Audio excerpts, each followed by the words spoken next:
Good afternoon. Today it's my great pleasure to introduce Professor Wayne Luke. Wayne is a professor of computer engineering at the Imperial College London. His research covers the development of hardware and software capabilities to address demanding applications such as genomic data processing and climate modeling. He's a fellow of the Royal Academy of Engineering, the IEEE, and BCS. So with that, Wayne, please. Thank you very much, Ken, for that very generous introduction. I am extremely pleased to have the opportunity to give this talk. This, I think, is probably my second time, and I hope I'm not saying the same thing as what I did maybe 5 or 10 years ago whenever I came last time.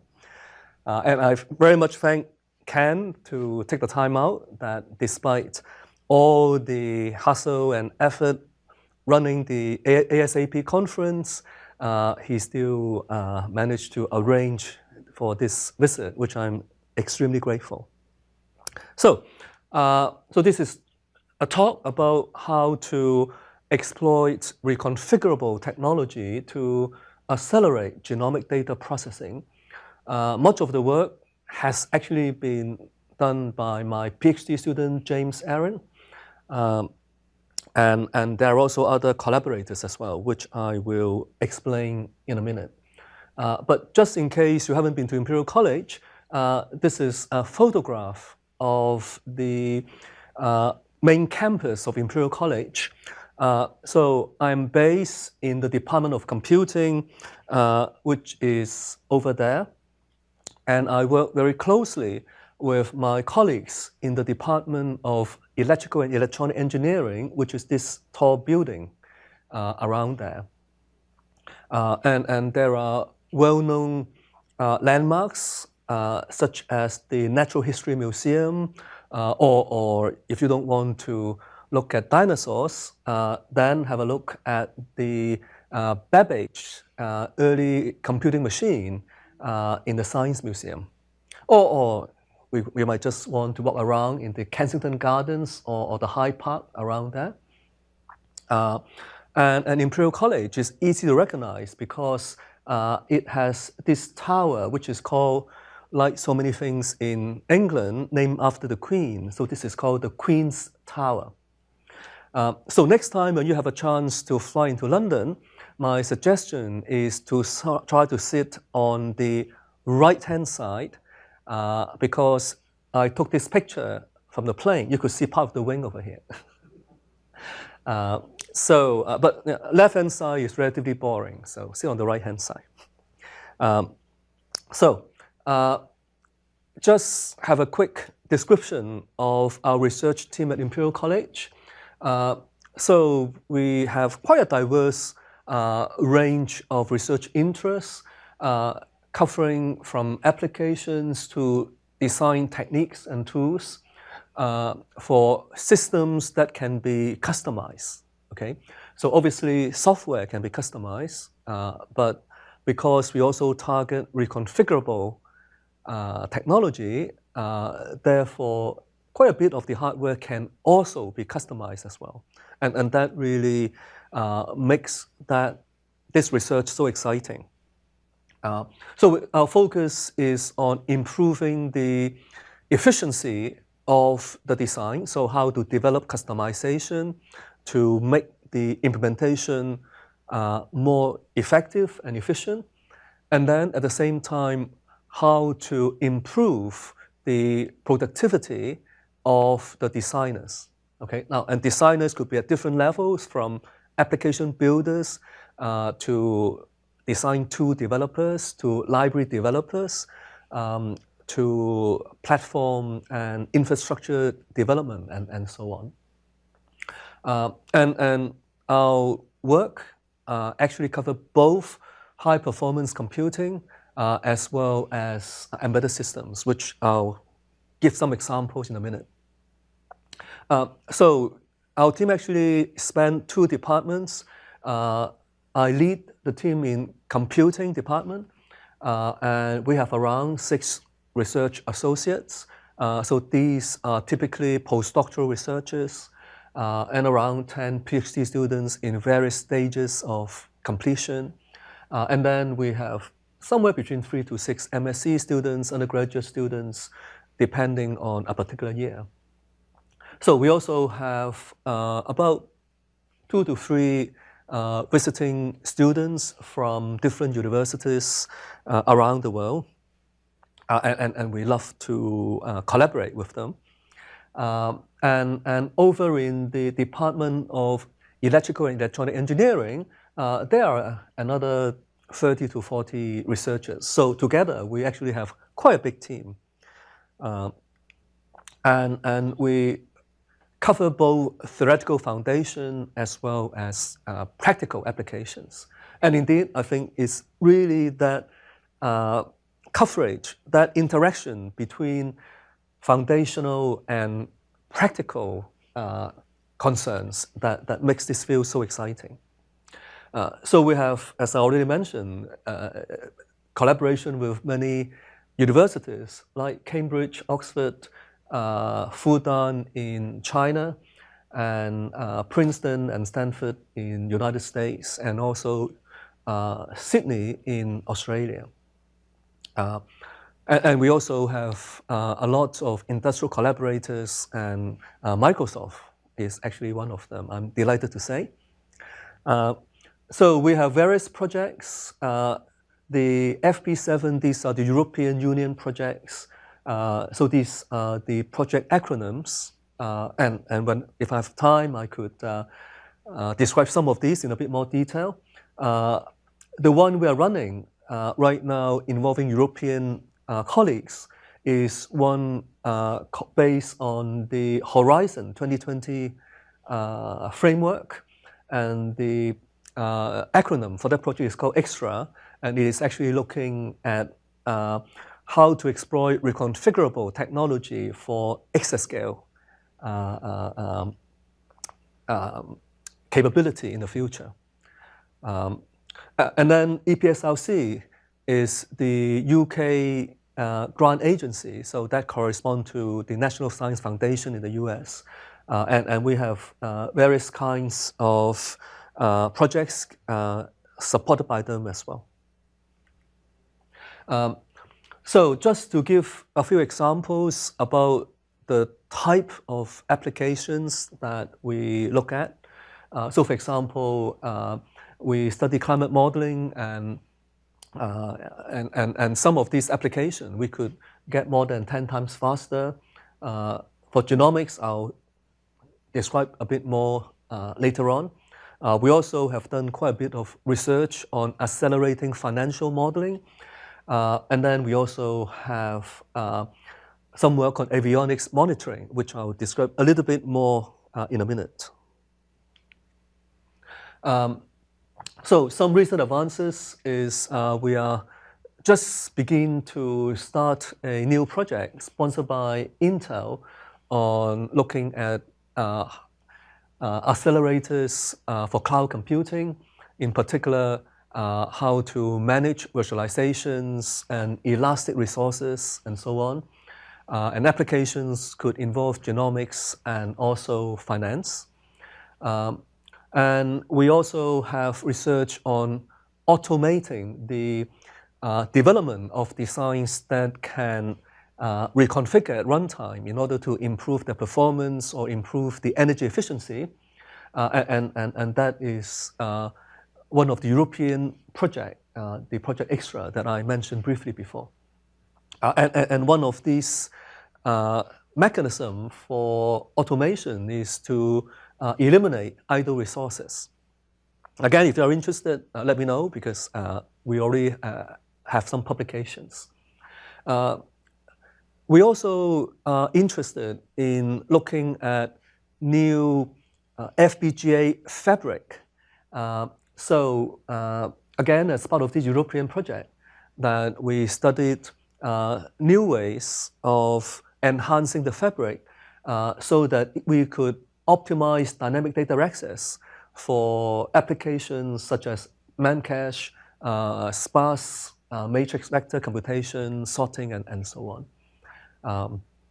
And then, hardly surprising that we also have quite a bit of effort on machine learning and indeed the interaction between machine learning and reconfigurable design. And that piece of work involved a UK company called Maxella. And here we look at how, what most of the current effort has been on how to make use of reconfigurable technology, FPGAs and so on, to accelerate machine learning. But in addition, we're also interested in using machine learning ideas to improve or to optimize reconfigurable design as well. So I think there are interesting interaction between these two areas. And then last but not the least, that we also have projects involving Airbus that for designs that could be self-adaptive in order to develop new generation of avionics instruments so that they have better monitoring about their own behavior, so that if something goes wrong, then the instrument would know that, don't believe this reading because perhaps something is not right. So we include the monitoring support facilities in the circuit itself. So this is actually become part of the hardware. And we could monitor not just the performance or functional properties, but also monitor the temporal as well as statistical properties and so on, like looking at the mean and variance of various output samples. Now, in the longer term, what we hope to do is to understand the principles of compiling from a high-level description, which could be domain-specific, so it could be MATLAB or Java or whatever the appropriate higher-level description, and how it could be optimized by what I just put there as a compiler, but it could be multiple stages of optimization, and generate code for both fixed processor, so this could be the usual conventional processors, as well as customizable processors such as FPGAs and so on. And increasingly, we are not just looking at what looks like a top-down flow, but also a bottom-up flow as well. So it's an interaction between the compilation from the top down, but also analyzing the compile code, and some of that could be at runtime as well, so that the results could be fed back to the compiler or to the runtime system in order to provide not just more optimized implementation, but also more secure and more robust implementations. So in case there might be faults or other issues at runtime. Okay, but that would be a long-term effort that we hope to achieve in the future. Okay, so I'll just going to spend a few minutes describing the background of the topic of today, which is genomic data processing. So this is quite a well-known figure that you might have seen before, that the sequencing of genomic data started quite a while ago with Frederick Sanger, and that is where he got the Nobel Prize many years ago. But a lot of that work has been manual, and even the initial machines are not very producing a lot of information.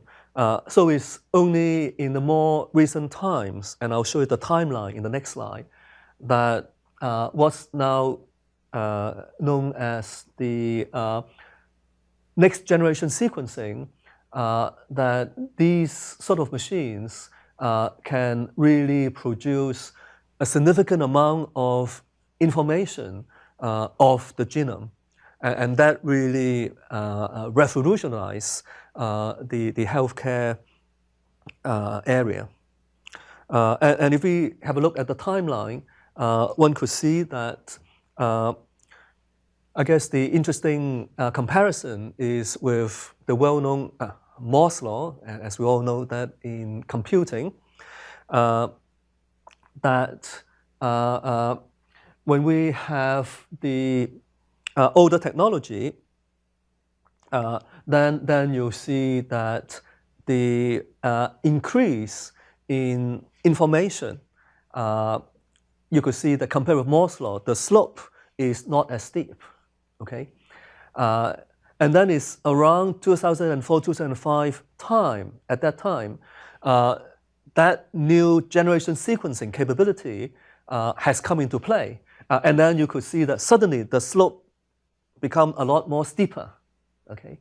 And the interesting thing is that if we compare that with Moore's law, the old technology is not increasing as quick as Moore's law, and therefore that hasn't been a big problem for storing the genomic information.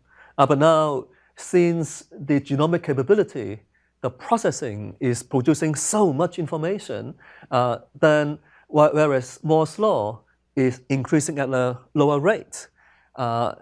If you talk to genomics researchers, a lot of them are saying that they need to spend an increasing amount of money to just buying storage to store what they process, okay? So that is actually one of the motivation of our compression work that I'll explain in a minute, okay? So the two major challenges are, first, how to efficiently analyze the genomics data, okay? And a lot of the bottlenecks are actually in the actual genomics pipeline, and I'll explain one of those in a minute. And then the second challenge is how to efficiently store the data. So again, there are obviously existing general purpose methods like GZIP that many have used before. But those general purpose techniques may not be the most effective, and I'll explain that in a minute. So how do we apply this compression capability?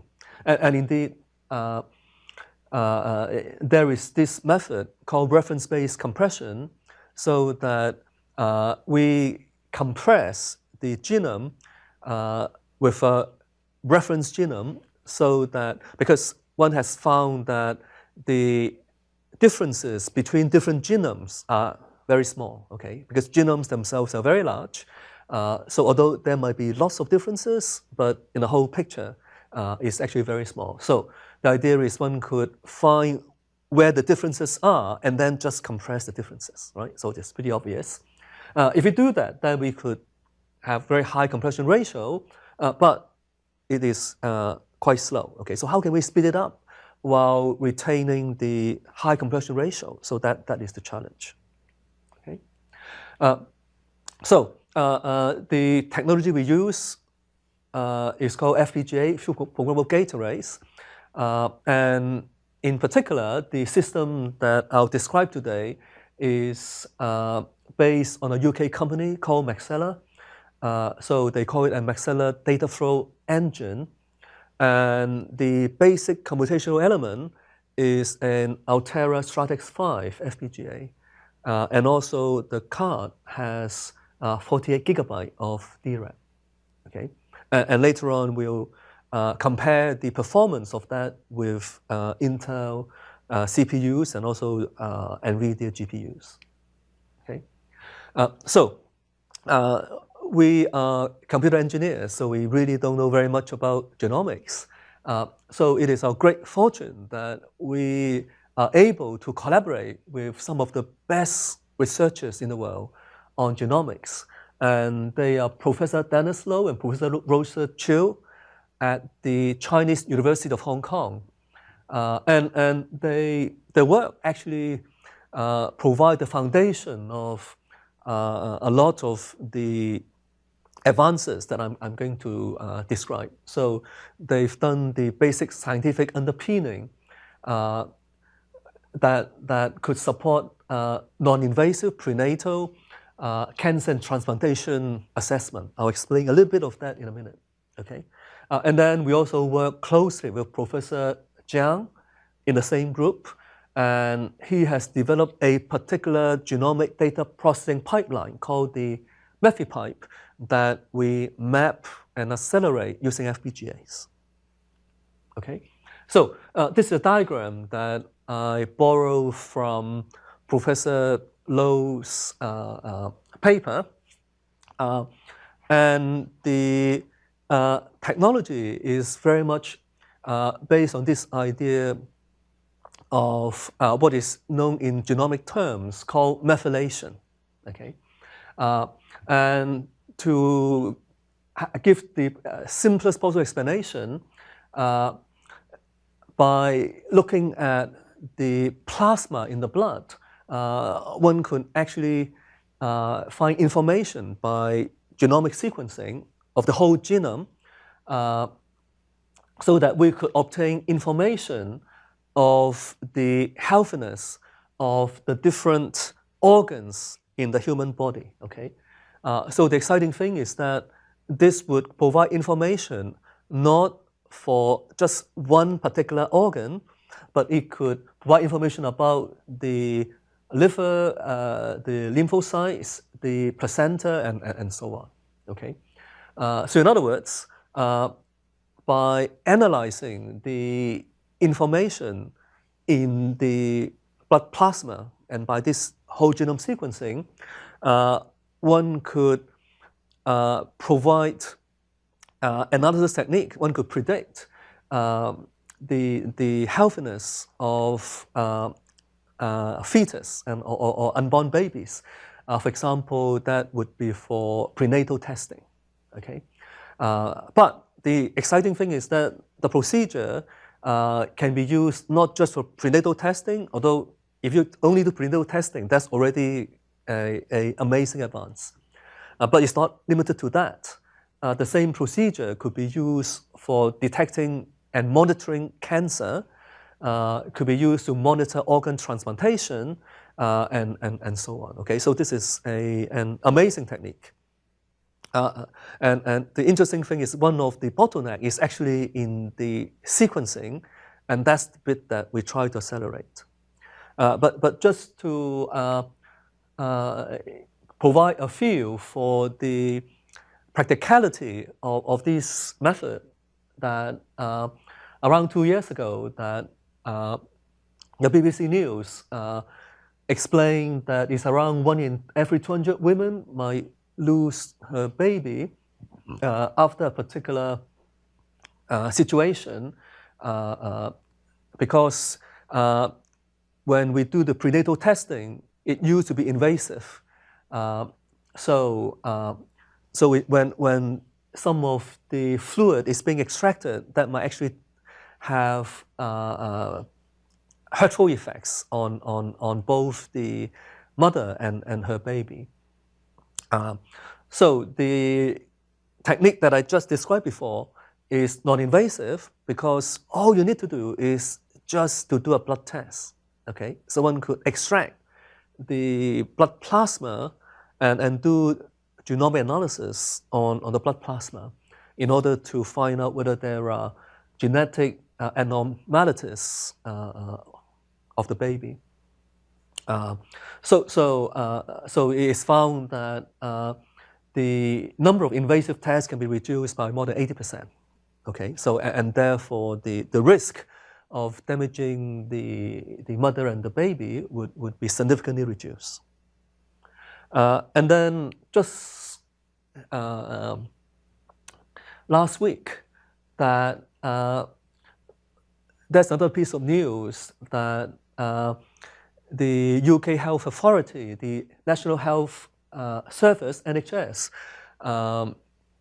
the chief medical officer in the UK said that increasingly, these sort of genomic techniques should be applied to, for example, monitoring and testing whether patients might likely to have cancer, for example.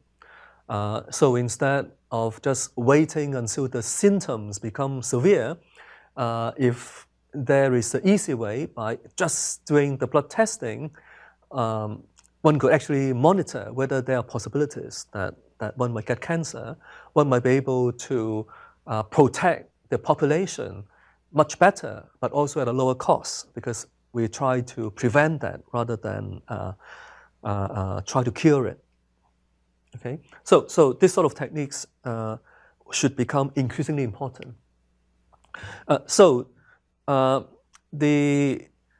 That sort of information would be obtained by this bioinformatics pipeline, and this is a technique developed by Professor Zhang, and that involves this capability called the whole genome bisulfite sequencing. And again, I won't go into details, but is try to align the genomic information, the genome, from a patient with a reference genome which is known to be healthy. Okay, and I'll show it in a minute to give you a feel for what that process is like. Okay, part of that is called short read mapping, because the genomics machine break down the patient's genome into small pieces. So it's somewhere between 50 to 100 characters, and we need to match that against a 3 billion character of a human genome. Okay, so this is the reference genome, which should be from a healthy person, and then these are the fragments of the genome from the patient, and we try to check what are the differences between the patient's genome and the reference genome. Okay, now when there are differences, it might not always be a real difference. So for example, you could imagine in this case, we match that against that, and we say, well, that should be an A in here, but it's a G, right? Now, but because there are other fragments that we check to show that it could be an A as well. Now that could be an odd one out. So therefore, this is likely to be an error of the sequencing machine rather than a real difference, for example. Okay. Now in another case, when all the short read fragments all have the same character, which is different from the reference genome, then there is a high probability that the patient's genome is really different from the reference genome. Okay, so that shows that it's likely that this is a genetic diversity. Now, in some cases, it might not matter too much, but in other cases, that could be related to some recognized diseases, genetic diseases that one need to be aware of. Okay. Now a lot of existing software tools exist. So some of them are called Bowtie, SOAP3, and so on. But because the genetic machine and so on, they produce so much information, all these short reads and so on. So it would be 300 million or even more. Then it often takes hours to process, even on the most powerful machines. Okay. So what we aim to do is to accelerate this alignment of these short read fragments against the reference genome. So, for example, in Professor Lowe's university, that they have one of the most powerful machines. It could take more than 5 hours on a 24-thread Xeon system and so on. So what we hope to do is actually to overcome drawback of previous accelerators. So for example, they might not have the same functionality as the software version. And then some of them, they might have the function, but then they might not have the accuracy. They might not provide the same result compared with the software. Okay, so what we hope to do is not only provide the speed, but also make sure that the result, the functionality, would be almost identical as the software version. Okay, so again, something that we do which is slightly different is that a lot of existing work is based on a well-known technique called Smith-Waterman method. But we found that the Smith-Waterman method has some drawback, which I'll explain a bit later on.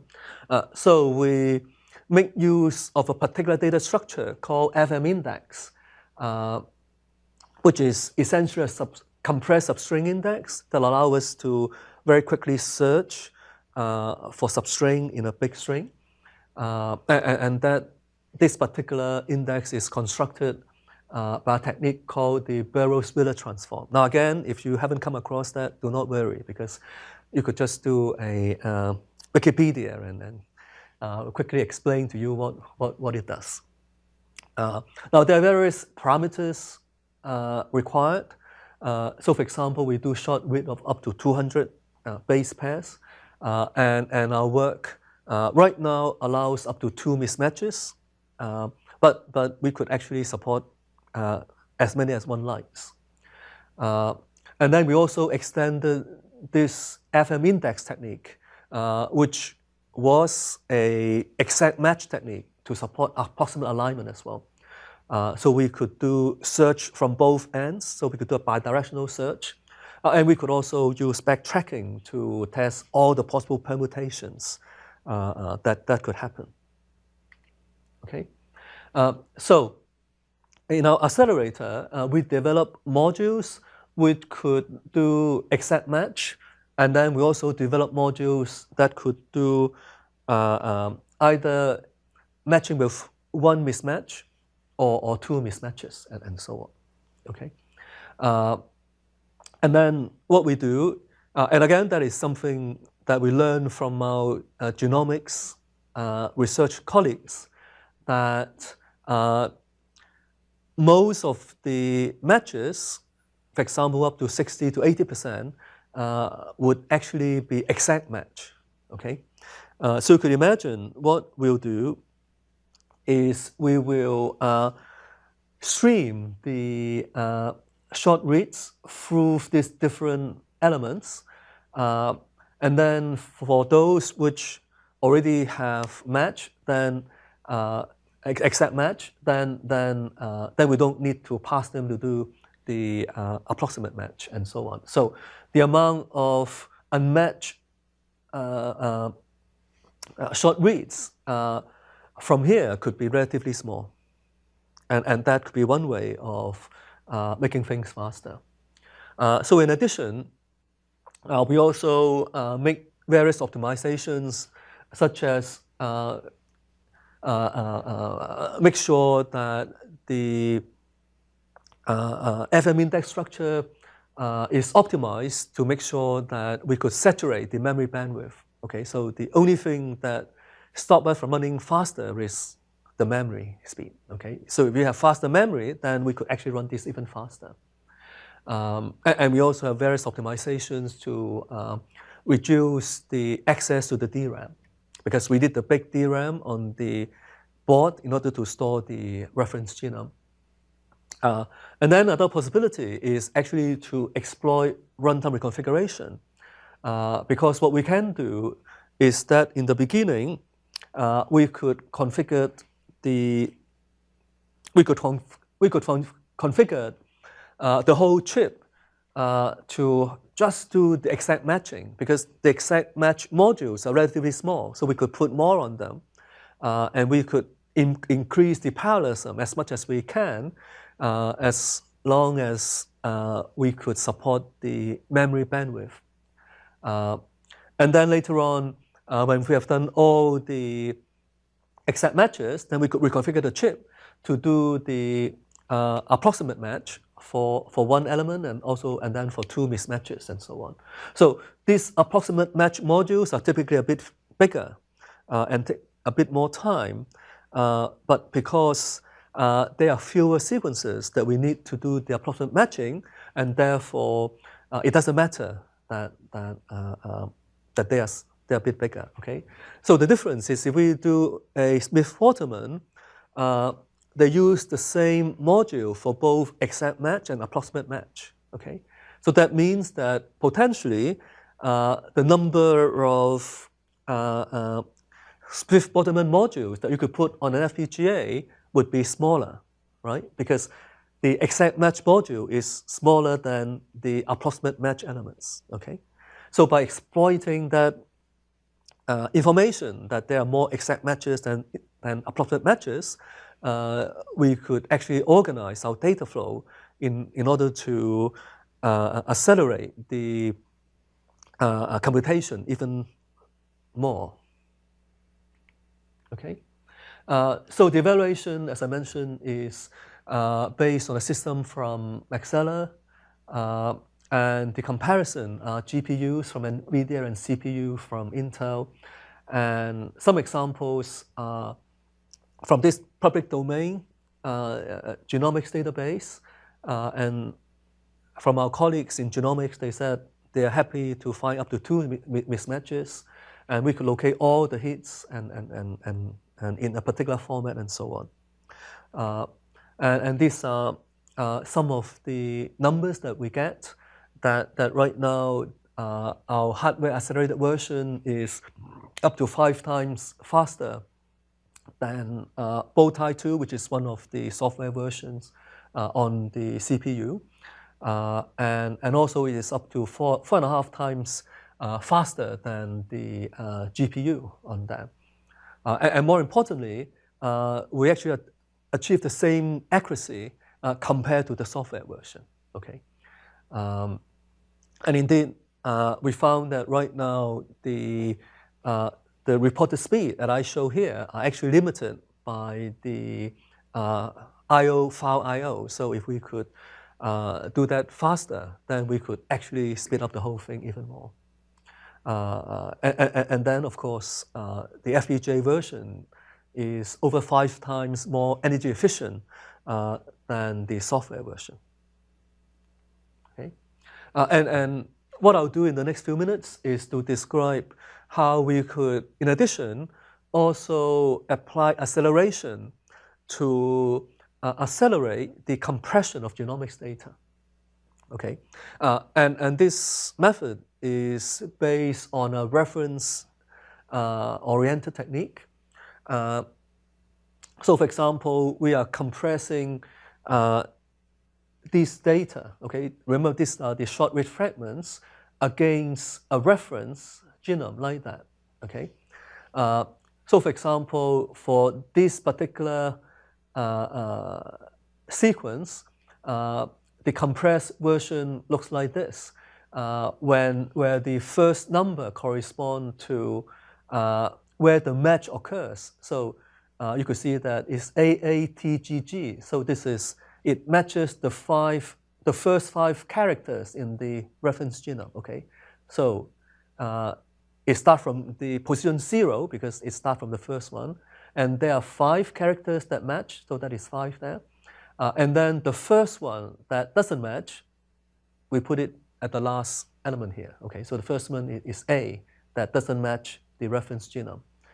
And then we could use the same idea, for example, to compress this particular segment into these 2 triples and so on.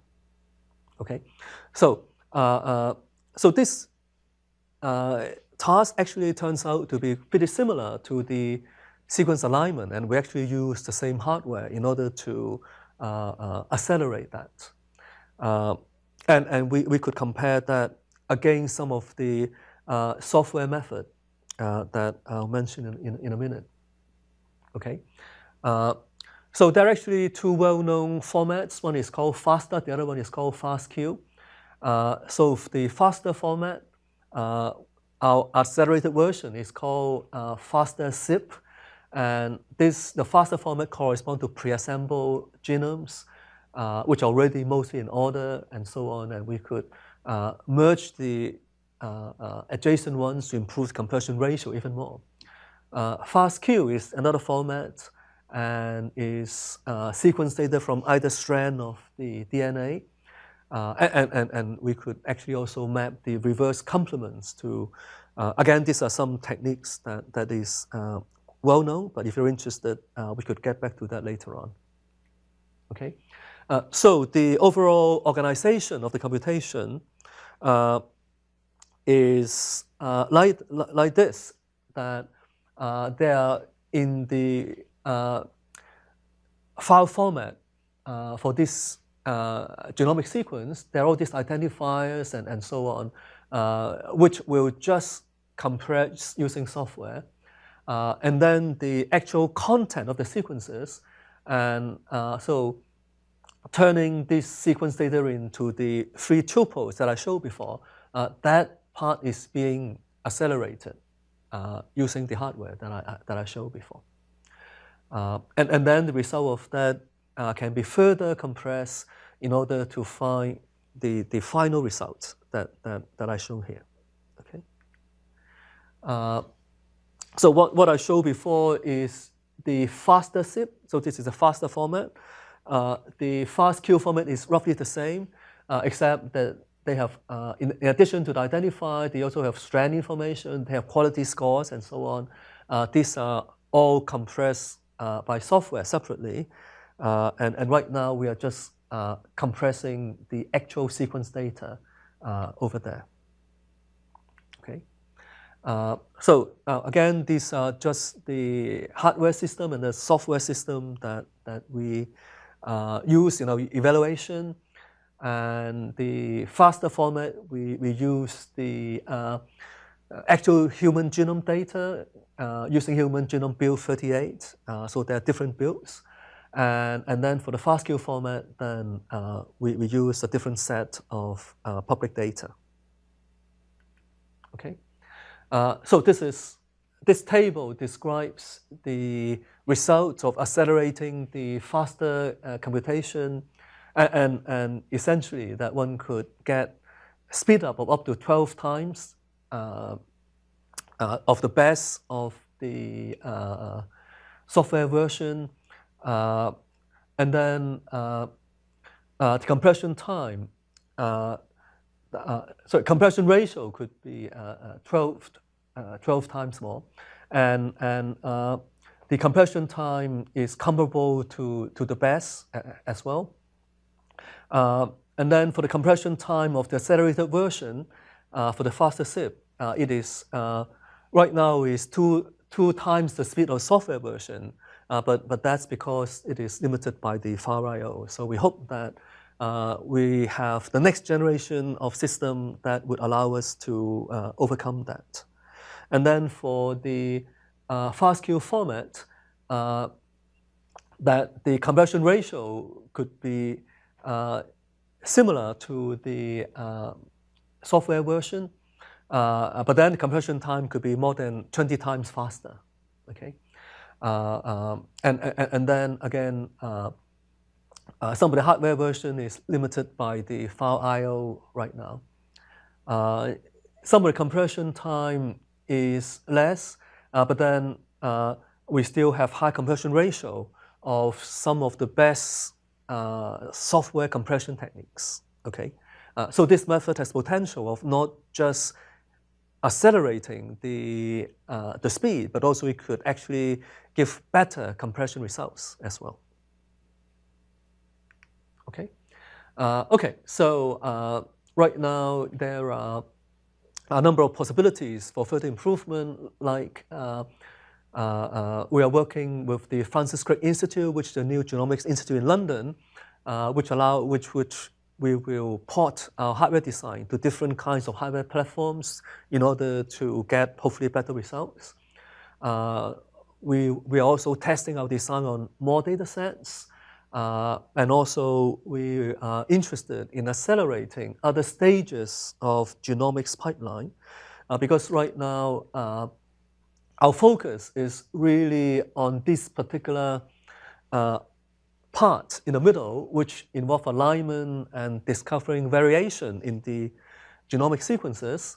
There are other parts of the genomics pipeline, for example, how to do functional predictions, how to do, for example, RNA sequencing and so on, which we are not doing right now, but we think a lot of the technique that we're looking at can also be applied to that. So that we hope would become future work.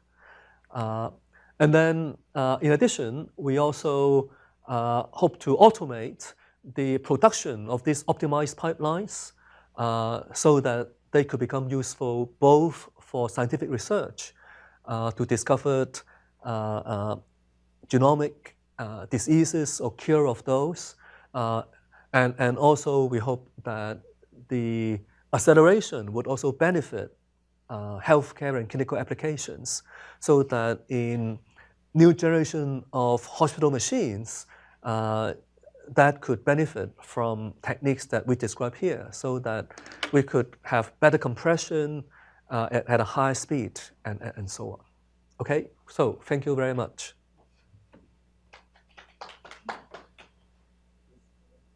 Could you go back to slide number 30? Sure.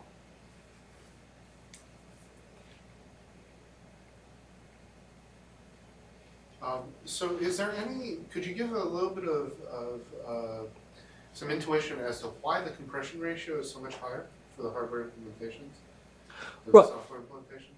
Okay, some of the software, those are for general purpose compression. Okay, so those are not reference-based. Okay, I mean, so those are essentially variations of zip or gzip and so on. So they could compress sort of everything, but in terms of the genome, they don't exploit the specific structure of the genome. Whereas in the reference-based compression, as I mentioned, is there is a reference that we compare against, so that we only need to basically find out what the differences are and then compress the differences. So isn't this a little bit of an apples and oranges comparison then? Couldn't you run the same algorithm, whatever you're running in hardware and software? Well, no, we also do the, for example, V1 is in software. It's what we did, it's our own version in software. Okay. V2 is in hardware. Okay. Sorry that I didn't make it clear in here, but yeah. Okay. So that shows that our you can see the compression ratio of the software and hardware is the same. Yeah. And the hardware is slightly faster.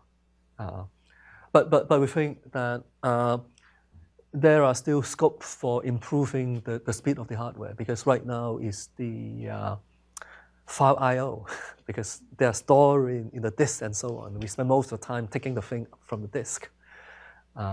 So if we have much faster I/O and so on, or put it in the cache or whatever, then that ought to be a lot faster. So the machine that this was running on had how much DRAM? The hardware board has 48 gigabytes of DRAM. Software, I think, is tons, right? But and that's not 48 gigabytes isn't sufficient to hold all of the files. It's larger than 48 gigabytes. Oh no, the 48 is storing the reference genome, right? But the patient, they got 300 million, so on, right? You know, so we'll need to get the data to be matched externally. Yeah. So the DRAM only contain the reference which we sort of match against, because the on-chip RAM is not big enough to store even the reference genome is not big enough. So. So are you doing the compression part on the FPGA, and Yes. like, so Well, that's what's making it faster the whole time. So just to make it absolutely clear that it is the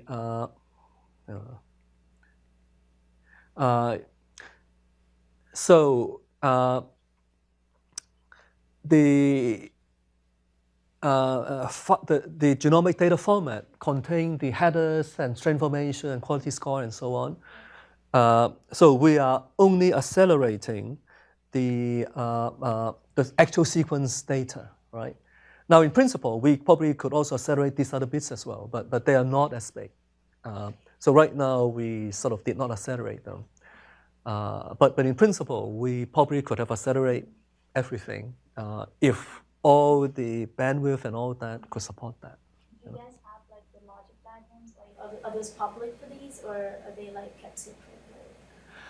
We are evaluating them with the UK National Health Service and all that. So I imagine when we are sure that everything we are doing is appropriate, we'll find a way to make sure it will benefit the whole world. I mean, it's no point to keep it secret. Okay, so yeah, so I think eventually we definitely hope to put it in the public domain or whatever is the appropriate way to benefit. I mean, it's such an important area, right? So. And also, like you mentioned that there are like 31,000 patients whose genomic sequencing has already been done by the NHS in the beginning of the slide. So is that public? Like, can someone go and like do stuff with it? I think that is a piece of news I got from a news website. Oh, okay. Okay. So I think patient data are extremely sensitive.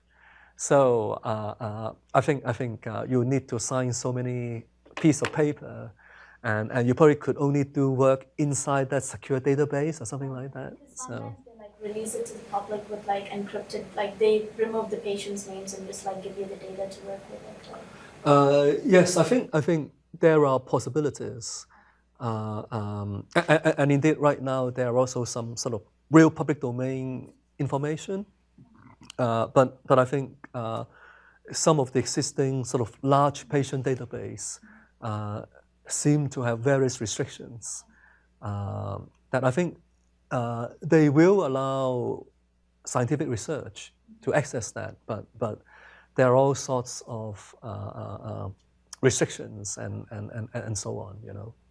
And in fact, I think very recently there's a case in a newspaper that Google DeepMind was in the news because I think one of the hospitals or somebody who has the patient information sort of provide that data to them for testing the algorithms, but then it was sort of being challenged legally that is not completely properly and so on. So I think this is an area that we learn to be very careful. So yes. Unfortunately, we're losing the room, so Okay, we that's have to take any other questions. Offline, yes. Okay, great. Thank you very much. Thank you.